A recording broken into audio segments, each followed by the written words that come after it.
Zagrebačkom maratonu je bilo toplo danas, ali smo jako ponosni. Danas se naplatio sav onaj vrijedan rad i trud naših školaraca prethodnih 7 mjeseci u školi trčanja.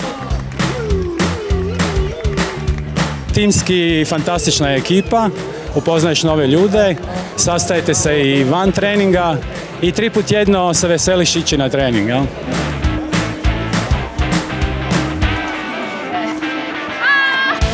Okreneš se sebi, okreneš se drugom načinu života, društvu, trenerima, motivacija.